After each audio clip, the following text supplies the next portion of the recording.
हाँ। सब अंदाज़ा लगा लो इस चीज़ का कि मुझे कितनी एंग्जाइटी लेवल किस लेवल पे जाता होगा कि मेरे पास जब मैं बात कर रहा हूँ, कोई चीज़ पूछी है और वो जवाब ना आए, या मैं बता रहा हूँ कुछ और जवाब से क्या कहते हैं उसका वो नहीं आ रहा, तो मुझे किस लेवल की एंग्जाइटी हो रही है, क्योंकि मुझे बता रहे हैं कि हल क्या है उसका, या मेरी बात काट रहे हैं तो हल के बीच में दूसरी की आवाज़ आ गई तो फिर वो लाइन कट गई, यानी कि वो आवाज़ आ गई तो फिर वो पीछे से कनेक्शन सिवियर हो गया, यानी it breaks down, there is a meltdown. ये थॉट प्रोसेस होता है मेरा अपना, जो मुझे खुद गाइड करता है। And the thing is that कि मुझे किस लेवल की एंग्जाइटी होती है कि I know what the yes. Solution is but I can not tell you after that, क्योंकि you are not willing to listen to what we are saying.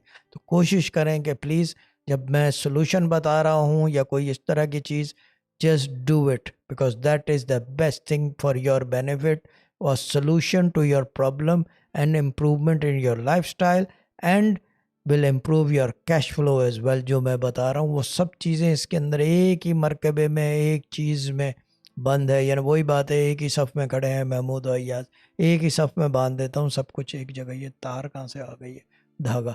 तो ये चीज़